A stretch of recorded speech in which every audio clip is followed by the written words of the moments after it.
Coach, can you talk about how, since you guys get so many great matchup-based offenses, Coach Golis has said, the decision-making of Hendon Hooker to, obviously you guys are setting some of those up pre-snap, but then for him to identify those and go to the right places when you have those matchups? Yeah, he's doing a really good job of being invested completely into the game plan on our end and also understanding what he's getting defensively. So what you're seeing is him, when the stuff that we do set up isn't there, which is him getting us right a lot of the times on the back end of that. So you see him getting to his second and third read.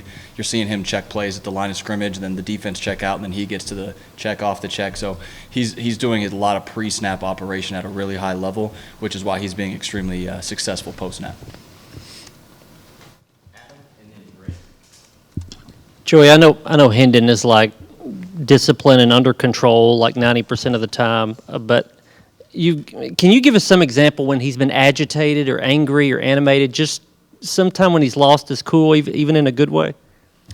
I haven't seen him lose his cool. He's extremely competitive. So you're going to see him like compete at a really high level. It's fiery, like when you see him score on that option he ran the other day, like he was jacked up going in there, but comes over to the sideline, jumps on the headset, and he's right back down to himself. So he's got the fire, the competitiveness that you want, but it never takes him to the point where it makes him play outside of his game.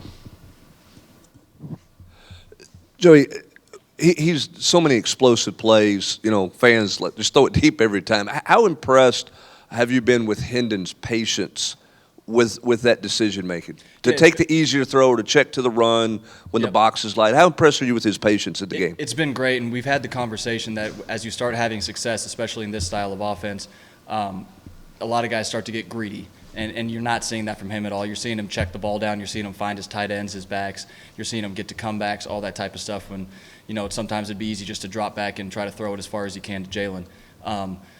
But he's not just launching the ball when he does it. When he's taking his shots downfield, it's calculated, it's made sense to him, and that's why you're seeing the completion percentage down the field at such a high clip, because he's not throwing it for the sake of throwing it. He's throwing it when it makes sense.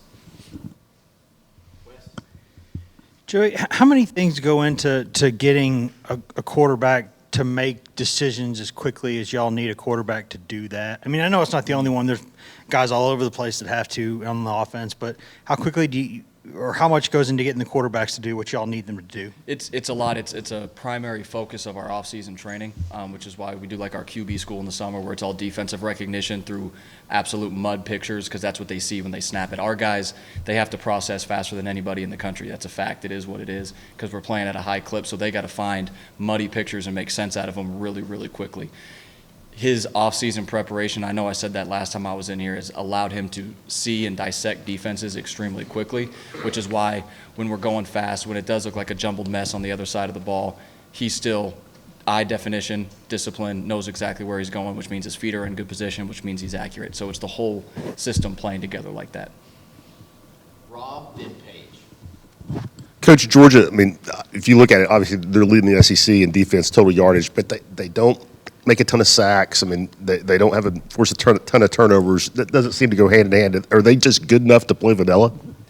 You wouldn't call them vanilla by any stretch. They're a really good defense. We all know that. They got guys that can rush the passer. They got blitzers. They got cover guys. You don't see a lot of flaws on their defense looking at them, especially from a personnel standpoint. They're well coached. They're in position. You see them flying to the football. That's why you're not seeing them give up big plays, give up a lot of yardage, just because they have a bunch of guys around the ball, and you see a bunch of guys that are well coached with really good eye discipline. So it's not as much like they don't get home or they don't force it. They're playing and they're making tackles and they're keeping everything in front of them and they're making guys snap it again, and then they're doing a good job of getting off the field on third downs.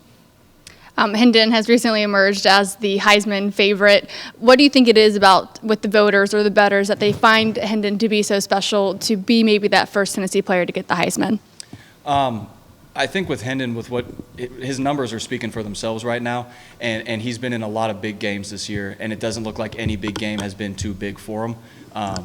You haven't seen him shy away from the moment. You've seen him step up, and every time we've gone against a ranked team at home or on the road, he's stepped up and had one of his best performances of the year. So the level of competition he's playing in this league is I think people respect the fact that he's putting up these kind of numbers against this kind of competition. Patrick, then Ben. Coach, Jerome Carvin was in here yesterday and talking about how, from a leadership standpoint, Hendon, when he talks, guys listen, their eyes kind of light up, they follow him. At what point did you, from your vantage point, did you see that him get to that point? Yeah, at about like the halfway point last year, you saw him come into his own and start seeing himself as the man, as the guy that was leading this team, as opposed to the guy that was, just he's still trying to figure it out, trying to figure out the best way to do it, how he leads this specific locker room, because it was his first year around all these guys anyways. People forget that with him being a senior and sixth-year guy, that it was his first time around all these guys. So you still got to feel out the locker room and feel out how these guys need to be led and want to be led. So now he's completely taken that and he's ran it to a next level where now he can run it the way he sees fit, because the guys follow him because they know the way he works and the way he prepares and then the way he performs on game day.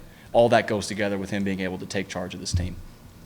With everything you just described, does that make Hendon the perfect quarterback, perfect player, perfect guy to coach up? I guess how big of a blessing is it to coach him from week to week? Like that, it's our whole quarterback room. I've told the guys that before. It's fun going in there. Like we have a bunch of good dudes in there that are also really good players, and they pull for each other. They're critical of each other. So going in that room is a blessing every day that I get to be here and coach those guys. Hendon specifically, but all 5 of them in that room. Last question to Vince.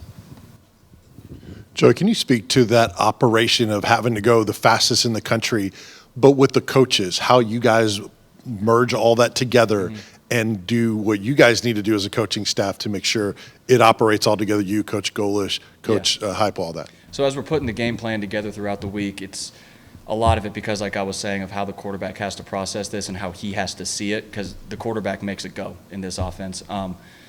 It's always communicated like, is he good with that? So we take it into the meetings, we talk through it. Coach Golish and I and Coach Heupel, we all meet together like, all right, what is Hendon like? What do the quarterbacks see? How do they see it? If they're not comfortable with it, it's gone. So it's a good communal effort to get to the best possible solution on a Saturday as a staff. And on game day calling it, I'm sitting there just trying to give out like where bodies are as fast as I can, communicating to Hendo after the drive and talking to AG, saying like, hey, this is what he's seeing out there. He wants to get to this. Cool. Then we'll put some stuff together, talk back down to Hendon and say like, hey, this is what we're going to get to coming up. He knows what's coming and he's ready to go operate it. So it really is a true team effort from the guys down on the field to up in the box to all week leading up to game day. All right, thank you. Thank you.